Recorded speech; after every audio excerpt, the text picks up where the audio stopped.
Los gendarmes franceses no solo son considerados la caballería más pesada de Occidente, el primer ejército permanente de Europa y la fuerza militar que ganó la guerra de su tiempo, sino que también son una de las razones del auge de la guerra con armas blancas.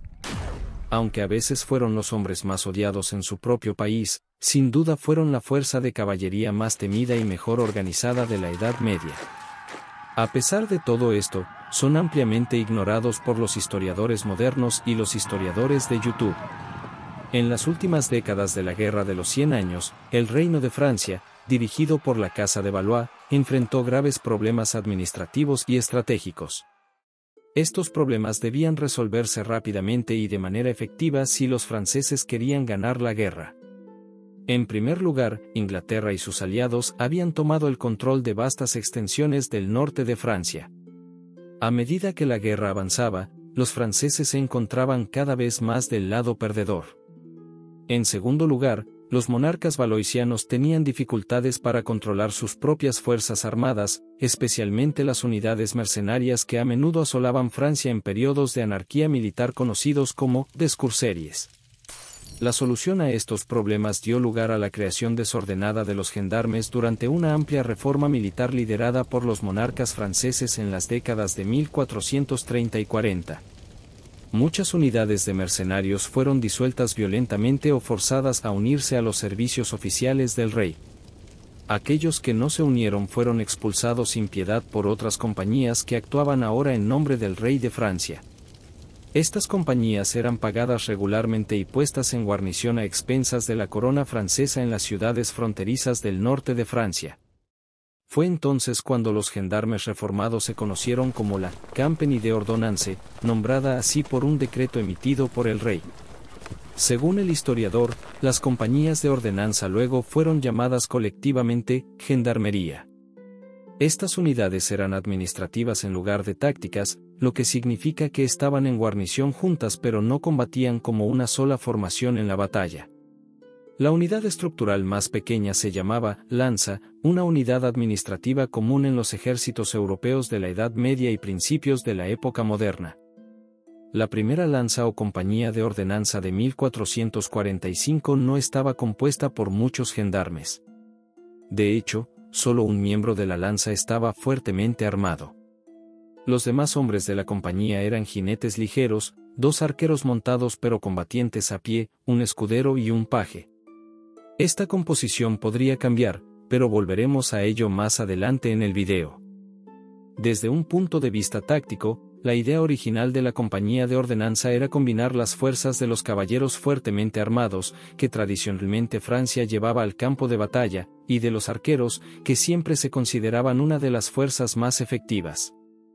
Su reputación se debía en parte a las derrotas francesas en batallas como Crécy, Poitiers o Agincourt, donde los arqueros ingleses también habían contribuido en gran medida a vencer al ejército francés. Pero a diferencia de su modelo, los arqueros de las compañías de ordenanza estaban montados, lo que los hacía igualmente móviles que los caballeros. Además de los nuevos arqueros montados, la corona francesa también recurrió a arqueros de infantería, los Franks Archer, que estaban algo modelados según los arqueros ingleses. Sin embargo, no formaban parte de las compañías de ordenanza en general. Los hombres de estas compañías eran casi exclusivamente nobles, mientras que el arquero libre probablemente era un plebeyo. Muchos historiadores afirman que las compañías de ordenanza demostraron su eficacia en las últimas fases de la Guerra de los 100 Años. Francia primero reconquistó Normandía en la batalla de Ferminy en 1450 y luego aseguró Guyena en el suroeste de Francia con una victoria aplastante sobre el ejército inglés en Castillon en 1453. Esta batalla a veces se llama la Batalla de Crécy al revés, ya que los ingleses avanzaron hacia las posiciones francesas mientras eran bombardeados sin piedad por los cañones franceses. El papel o la importancia de los gendarmes en esta batalla aún se debate. Algunos afirman que la batalla ya estaba ganada cuando llegaron al campo de batalla, mientras que otros sostienen que lideraron la carga victoriosa. De cualquier manera, los franceses lograron expulsar a los ingleses del continente europeo y ganaron de facto la Guerra de los 100 Años en la década de 1450. Como a menudo ocurre en la historia militar, quizás no fueron las tácticas las que cambiaron el curso de la guerra, sino los cambios administrativos y logísticos. De manera similar, las compañías de ordenanza no fueron necesariamente útiles debido a sus hazañas en el campo de batalla, sino simplemente porque Francia finalmente logró asegurar la disponibilidad permanente y la veteranía de estas tropas colocándolas en guarnición a lo largo de la frontera norte más amenazada. Sin embargo, este sistema de guarnición también tenía sus inconvenientes. Convertía a los miembros de las compañías de ordenanza en los hombres más odiados de Francia en el siglo XV. La guarnición en el siglo XV no tiene nada que ver con los sistemas de guarnición modernos. La guarnición masiva de tropas a fines de la Edad Media significaba que las ciudades debían compartir sus bienes, pagar los gastos de los soldados y alojar a los hombres en guarnición, a menudo en casas privadas. Se entiende mejor lo difícil que era esta realidad si se tiene en cuenta que la guarnición a menudo se utilizaba para castigar a una ciudad, a un señor local o a una población. Los documentos administrativos muestran que, en algunos casos, los hombres en guarnición eran trasladados cada 3 meses de una casa a otra para distribuir equitativamente la carga entre los habitantes. Sin embargo, las numerosas quejas muestran que el alojamiento de los soldados era todo menos agradable. En 1467, el inventario típico para una lanza sin guarnición en toda Francia incluía una habitación con una chimenea, 3 camas y ropa de cama de piel, platos, establos para 6 caballos y espacio para almacenar provisiones para 6 hombres y caballos durante 3 meses. Sin duda, esto no puso fin a las interminables negociaciones y disputas entre civiles y militares. Este sistema de alojamiento también abría la puerta a la corrupción. Entre muchos ejemplos, destaca el caso de un comandante llamado Charles de Coulan, quien estafaba al rey manteniendo su compañía con personal insuficiente. Cada vez que un funcionario real venía a reunir su compañía, simplemente pedía a sirvientes que ocuparan el lugar de los hombres faltantes, mientras Charles embolsaba el salario de los hombres ausentes para sí mismo. Otro ejemplo, proveniente de una ciudad del norte de Francia, ilustra muy bien la vida cotidiana de los hombres en guarnición. En un momento dado, los alojamientos estaban tan llenos que un arquero y un escudero de la misma lanza se veían obligados a compartir una litera. Según el historiador Paul Salomón, esta situación fue particularmente desafortunada en el caso del arquero, ya que constantemente llevaba a la casa mujeres de dudosa reputación, dejando al escudero sin lugar y ciertamente sin paz para dormir. La acritud resultante finalmente llevó a la muerte del arquero cuando, tras la queja del escudero, el comandante del Valais vino a expulsar a la última prostituta y se desató una violenta pelea. A partir de entonces, el arquero compartió cama con las frías copas en lugar de la cálida cama, y el escudero finalmente tuvo su tranquilidad. Aunque las compañías de ordenanza contribuyeron al éxito de Francia en las guerras de los 100 años, el país aún no estaba en paz en la década de 1470. Louis XI tuvo que enfrentarse a los rebeldes condales de Armagnac en el suroeste antes de poder apoderarse de parte de las tierras de los duques de Borgoña en el este. Finalmente, su sucesor Charles VIII conquistó el Gran Ducado Occidental de Bretaña en 1488.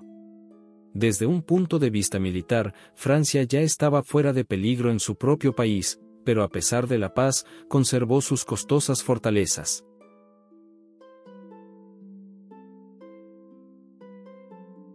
En mi caso, seré un poco más cauteloso con esta conclusión.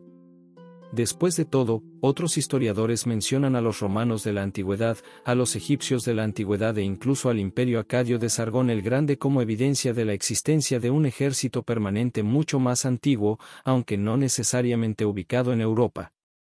Algunos afirman que las fuerzas del FYRD, una formación anglosajona de Alfredo el Grande, eran un ejército permanente, pero aquí también se debe tener precaución, ya que el FYRD aún se basaba en un sistema de milicia. Otros historiadores sostienen que no hubo un ejército profesional permanente en Europa hasta el siglo XVII. Sin embargo, lo que es indudablemente claro es que los franceses tenían una fuerza permanente y competente disponible cuando la necesitaban.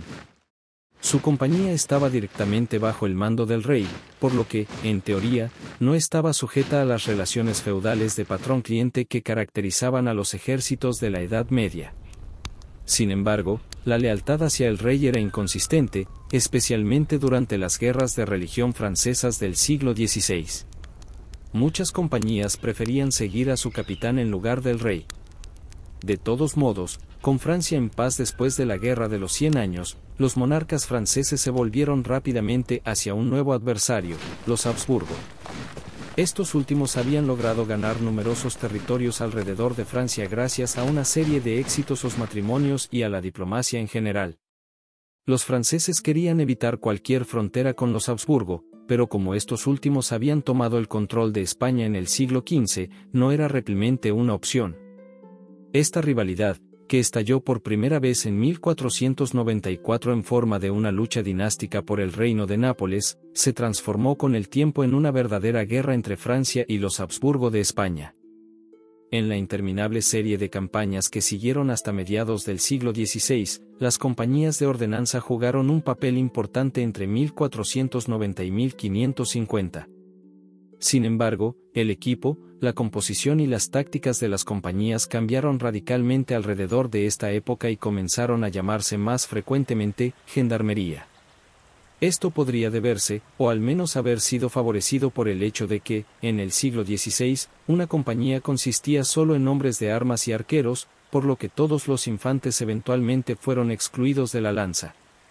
Los arqueros, sin embargo, evolucionaron para convertirse ellos mismos en jinetes cada vez más pesadamente armados. Los arqueros aún eran llamados arqueros a pesar de que se habían convertido en hombres de armas ligeramente menos blindados. Además, la armadura pesada de los gendarmes se espesó a principios del siglo XVI para enfrentar la amenaza de las armas de fuego. Lo mismo ocurrió con sus caballos. Según David, un hombre de armas con su armadura, incluida la armadura del caballo, podía pesar fácilmente hasta 150 kilogramos solo. Solo caballos especialmente bien criados y entrenados podían soportar esa cantidad de armadura, y el hombre que la llevaba al combate. Desde este punto de vista, el término caballería más pesada del oeste parece apropiado. Finalmente, debido al peso del equipo, cada hombre de armas debía tener 2 o 3 caballos a su disposición, mientras que cada arquero tenía 2 caballos.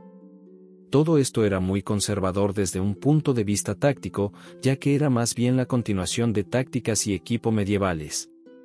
Además, era una ansiedad muy costosa. El salario, como menciona Davy, equivalía a los ingresos de una pequeña baronía.